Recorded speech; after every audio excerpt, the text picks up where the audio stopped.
friends, it's Carla again, here with my second video. Today it's going to be my May wrap-up, and I'm very excited to talk to you about the books I read in May because I had a great reading month.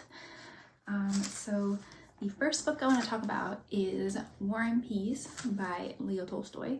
Actually, I'm definitely not done with this yet. I am taking part in the slow read with Simon Hazel over on Substack, and I'm enjoying it immensely, but I just wanted to shout that out. I will talk more about it when I'm done towards the end of the year. So the first book that I want to talk about today, it's going to be Confessions of a Mask by Yukio Mishima. And this is a very interesting book. It is what we would now call autofiction. And it's all about the author who was a Japanese author, and he is a very interesting character. Definitely recommend skimming at least through his Wikipedia because he had some very interesting opinions, and just very, very infamous character. But this book is a coming-of-age story, and it's the narrator observing himself as a child and then a young man, grappling with his sexuality as a gay man, and it presents the idea of the mask that he puts on to face the world. And when he is younger, the mask is what he views as his real self, whereas what's behind the mask is the not real. And so, but obviously the opposite is true, and so this is all about his coming to terms with that, and I think that's just very relatable. We all sort of absorb these ideas that we think of as truths that a lot of times don't serve us, about ourselves or about the world, and then when we're adults, we kind of have to unlearn a lot of things so that we can better accept ourselves, or change our view of the world so that we can be happier people. And so what I enjoyed most about this was that observing the narrator, observing himself, he has this very strong voice, just very concrete, like finite, I don't know, just such a strong way of saying this is how it was, and it's his truth, so that makes sense. But I'm so different. I'm always like, oh, what if someone could view this differently, or it could be interpreted differently, or I don't know, stuff like that. So yeah, I just really enjoyed that. So my next one is going to be The House of Mirth by Edith Wharton, and I ended up really prioritizing this because of Renee over at The Left-Handed Reader. Highly recommend her channel if you haven't checked her out yet. But I really, really enjoyed this. It's definitely a new favorite. My first time reading Edith Wharton, and not the last. So this is about Lily Bart, who is a high society woman, and she grew up in a family that was very much part of high society, but they did not have the means for it, but they made it work. And she finds herself orphaned in her teens, I want to say. And so it's about her fighting to keep the level of luxury that she likes to live in and in the circles that she likes to live in, while also maintaining the level of freedom that she is very much attached to. And the struggles of that. And it's just beautiful. I love the writing. I kept thinking of Jane Austen while I was reading this. Very different writers, but it's a society novel, and there's this wit and just this understanding of society from the narrative voice that I really, really loved. So just very compelling, beautiful, and very entertaining. Very much love this. And I was on such a high from that I immediately followed it up with another Edith Wharton. And this little guy, I got while I was on vacation in Berlin. Just love this cute little edition. And so I read it while I was on vacation, and that was a very fun part of the vacation. And I really enjoyed this too. Not quite as much, but I thought it was very interesting. This one came out, I think, in 1925, and The House of Mirth came out in 1905, so quite a bit of time between the two. So this one focuses on Charity Royale, who is a young girl who came from a mountain and was adopted by a village lawyer, and it's her coming of age and her reckoning with her past, trying to decide what she wants her life to be like. This just really defied my expectations because it's described as a romance, but it is not lighthearted. It is not fluffy. It was a bit ruthless, which I really enjoyed, and just very interesting. I found the character very strong, just a very strong female character. There are times in this where there are male characters who are trying to convince her that certain things are more okay than they are, and she seems very not convinced, and the book is not clear on, you know, it's not picking sides, but it's just so, I found it so interesting. There's definite kind of moral ambiguity in here, or at least I read it that way. I think the ending could be read as moralistic, but I get the feeling that that's not Edith's style.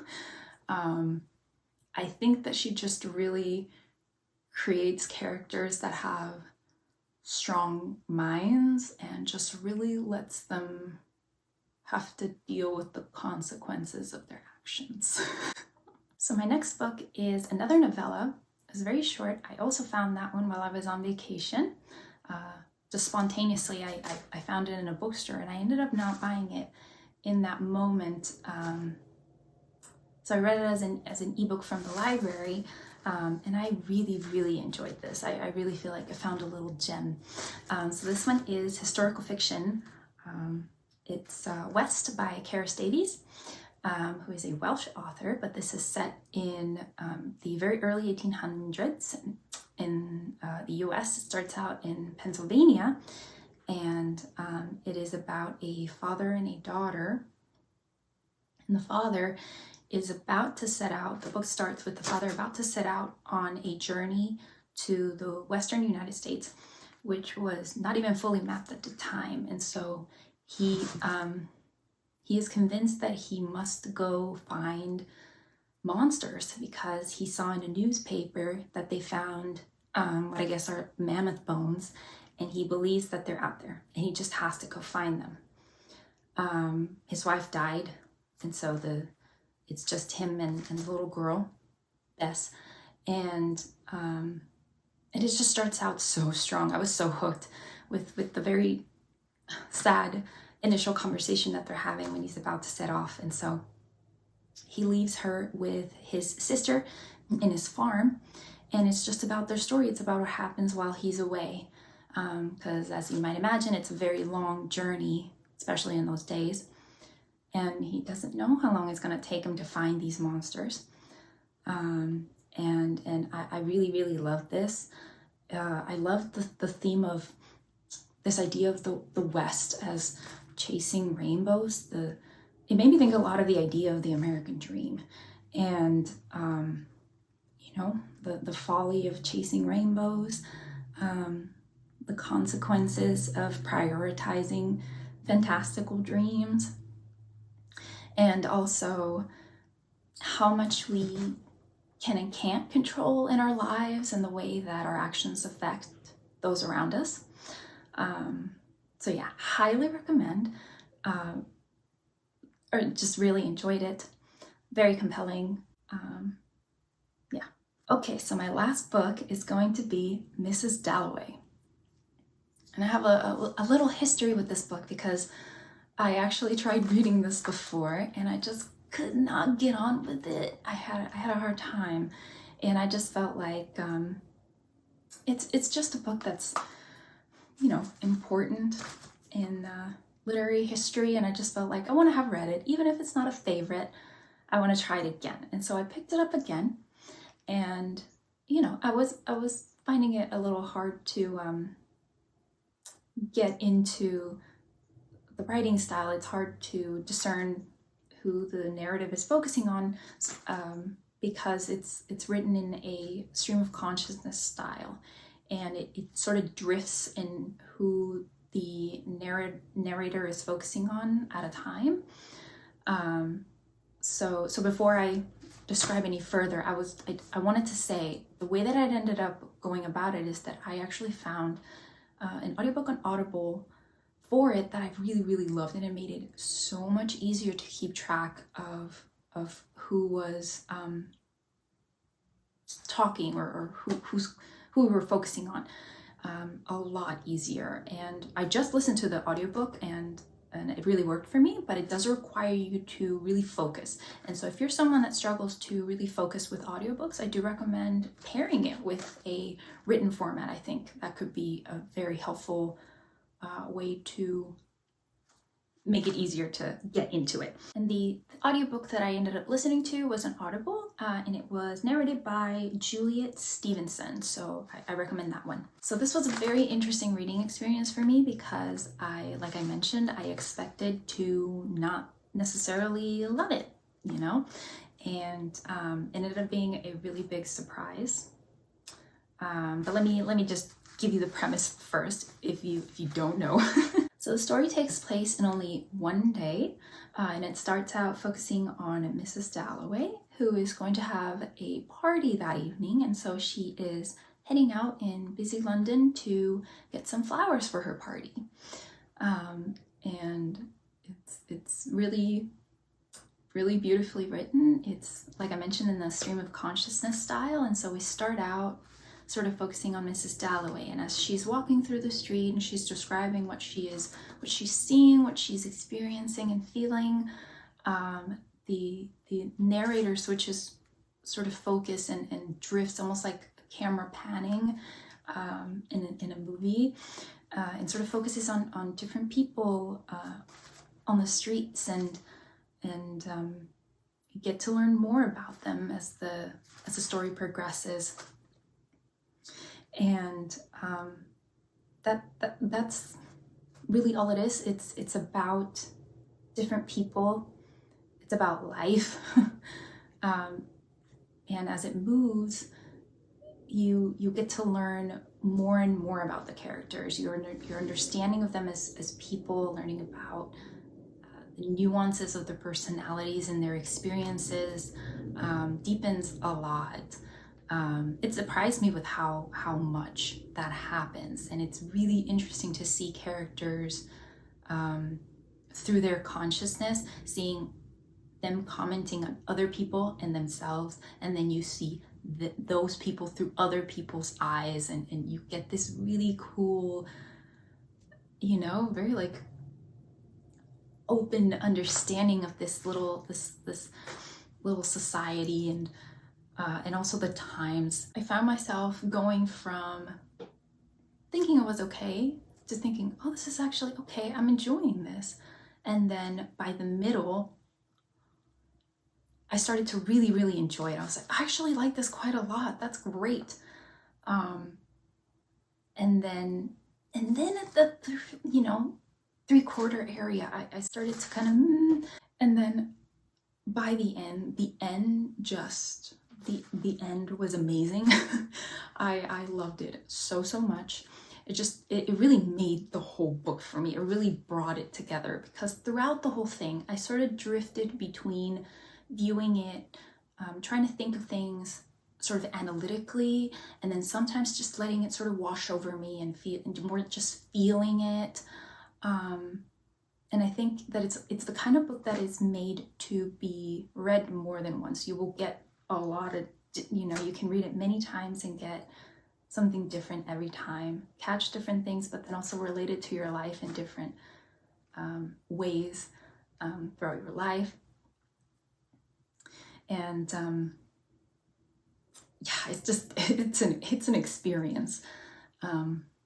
Very, very worth it to stick through it, I think. And so one thing that I wanted to share is a quote right at the end of the book that a character says that I think it's one of those sort of lines that ends up very much relating to the book as a whole, which, like I mentioned, the book is about life, and so it also comments on life itself.